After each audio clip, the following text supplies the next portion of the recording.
تعالی عنہما، یہ دونوں صحابہ کرام اس حدیث پاک کے راوی ہیں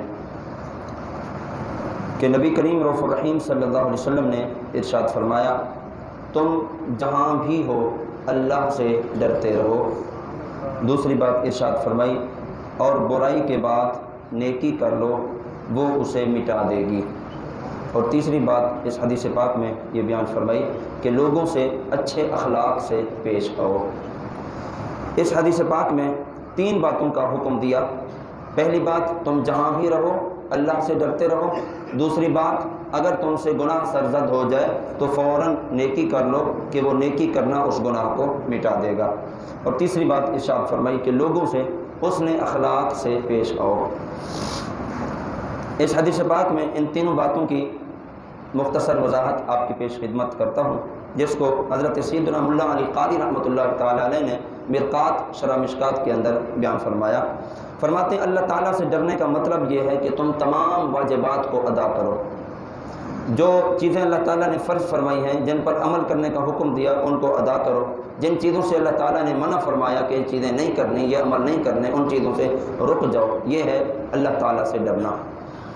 اور اسی طرح فرمایا تقویٰ کا ادنا درجہ یہ ہے کہ بندہ اللہ تعالیٰ کے ساتھ کسی کو شریک نہ ٹھہرائے، اور تقویٰ کا اعلیٰ درجہ یہ ہے کہ انسان کی توجہ اللہ رب العزت کی ذات کے علاوہ کسی اور ذات کی طرف جائے بھی نہیں، اور توجہ ادھر بالکل نہ ٹکے، یعنی فقط اللہ کی ذات کی طرف انسان کی توجہ رہے۔ یہ تقویٰ کا اعلیٰ درجہ ہے۔ اور تقویٰ کا کم درجہ یہ ہے کہ بندہ اللہ تعالیٰ کے ساتھ کسی اور کو شریک نہ ٹھہرائے۔ اور فرمایا پھر ان دونوں درجوں کے درمیان کچھ مراتب ہیں، بعض سے اولا ہیں۔ اور فرمایا جہاں بھی ہو اللہ سے ڈرو، یعنی تم تنہائی میں ہو تب بھی اللہ سے ڈرو، اور جلوت میں ہو یعنی لوگوں کے درمیان ہو تو تب بھی اللہ سے ڈرو۔ نعمتیں تمہارے پاس موجود ہیں تب بھی اللہ سے ڈرو، مصیبت میں گرفتار ہو تو تب بھی اللہ سے ڈرو۔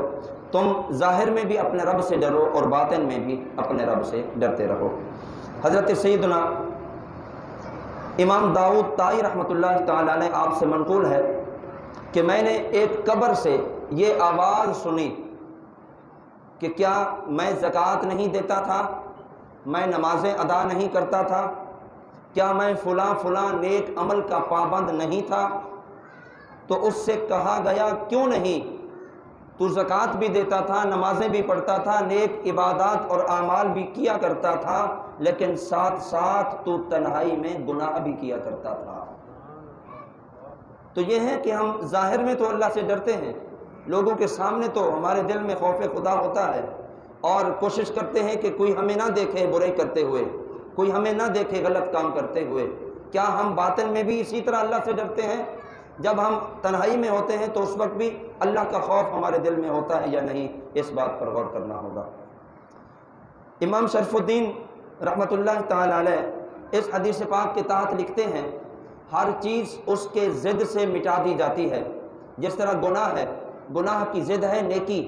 اب کسی بندے سے گناہ سرزد ہو گیا تو اب وہ جب نیکی کرے گا تو اس کی ضد یعنی گناہ مٹ جائے گا۔ اور اسی طرح ارشاد فرمایا گانے سننا، باجے سننا یہ گناہ ہے، اس کی ضد یہ ہے کہ بندہ قرآن پاک کی تلاوت سنے، قرآن پاک کی تلاوت کرے۔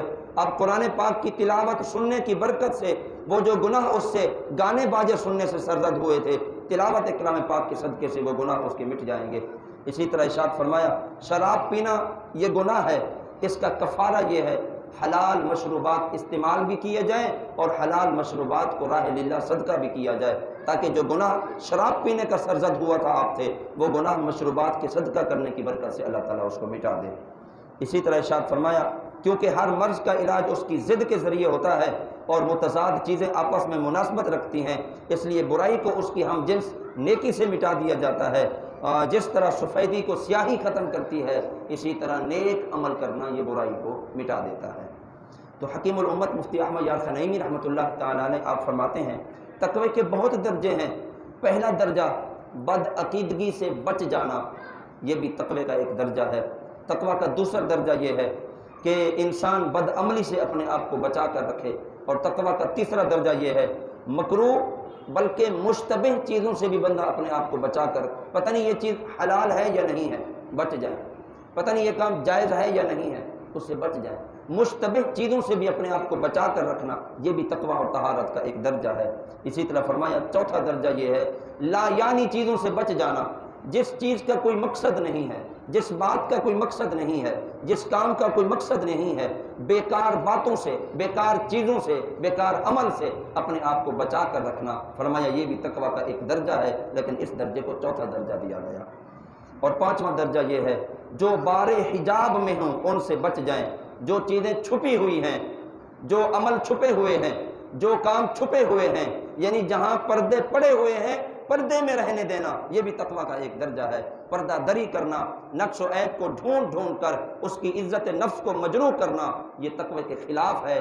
تقویٰ یہ ہے جو چیزیں پردے میں ہیں ان کو اسی پردے میں رہنے دینا۔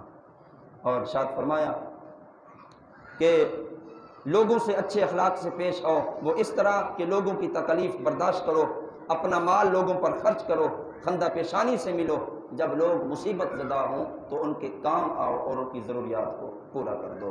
یہاں تک تو بات تھی ان دو چیزوں کی کہ تم جہاں بھی رہو اللہ سے ڈرتے رہو، اور پھر اگر گناہ سرزد ہو جائے تو پھر اس کے فوراً بعد نیکی کر لو، اللہ تعالیٰ نیکی کرنے کی برکت سے اس گناہ کو مٹا دے گا۔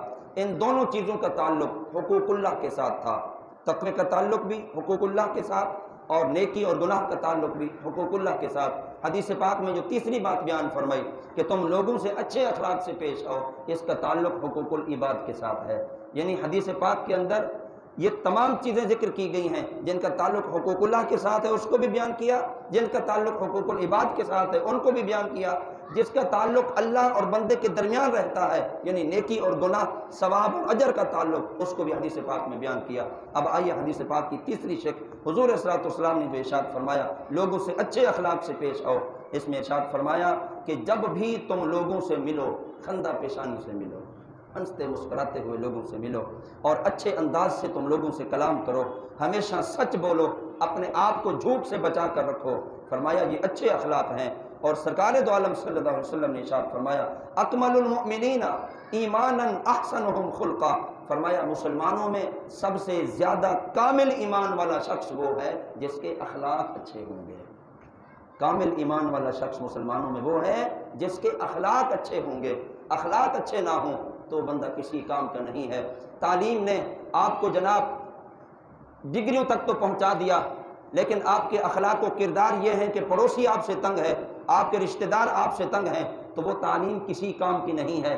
کم پڑھتے ادب سیکھ لیتے تو یہ ادب بہت کام آتا، تھوڑا پڑھتے لیکن پریکٹس ایسی ہوتی اور ادب آپ کے اندر ایسا ہوتا، حسن اخلاق کے پیکر ایسے ہوتے، بندہ دور سے دیکھ کے بھی کہے کہ یار واقعی کیا حسن سیرت ہے اس بندے کی کہ کبھی کسی سے نہ کسی کو شکوہ پڑا ہے نہ کسی کو اس سے گلہ پڑا ہے۔ حضرت سیدنا جابر رضی اللہ تعالیٰ عنہ فرماتے ہیں سرکار دو عالم صلی اللہ علیہ وسلم نے ارشاد فرمایا بروز محشر تم میں میرے نزدیک سب سے زیادہ محبوب اور میری مجلس میں سب سے زیادہ قریب وہ شخص ہوگا، فرمایا تم میں جو اچھے اخلاق والا ہوگا اور تم میں جو نرمی کرنے والا ہوگا، اور فرمایا وہ لوگوں سے اور لوگ ان سے محبت کرنے والے ہوں گے۔ یہ قیامت کے دن حضور کے قریب بھی ہوگا، حضور کو محبوب بھی ہوگا اور حضور صلی اللہ علیہ وسلم کی مجلس کے بھی بالکل قریب ہوگا۔ تو میرے ساتھیوں، میرے بھائیوں، جس طرح ہم لوگوں کے سامنے گناہ سے بچتے ہیں، اسی طرح جب ہم تنہا ہوں تب بھی ہم گناہوں سے بچتے رہیں۔ جس طرح ہمیں اللہ کا خوف لوگوں کے سامنے ہوتا ہے، اسی طرح اللہ کا ڈر ہمیں تنہائی میں بھی ہونا چاہیے۔ گناہ سرزد ہو جائے بچنا چاہیے، اگر سرزد ہو جائے تو فوراً نیکی بھی کر لینی چاہیے تاکہ اس گناہ کا کفارہ بن جائے۔ اچھے اخلاق اپنا لیے جائیں، حسن سیرت اور حسن صورت اپنا لی جائے، تعلیمات رسول پر احسن انداز میں عمل کر لیا جائے تو دین بھی اچھا، دنیا بھی اچھی ہوگی، آخرت بھی اچھی ہوگی اور دین و دنیا کی بھلائیاں بھی اللہ تعالیٰ عطا فرمائے گا۔ سرکار دو عالم صلی اللہ علیہ وسلم کی محبت بھی نصیب ہوگی اور بروز محشر حضور صلی اللہ علیہ وسلم کا قرب بھی نصیب ہوگا۔ اللہ تعالیٰ ہم سب کو عمل کی توفیق عطا فرمائے۔ وما علینا الا البلاغ المبین۔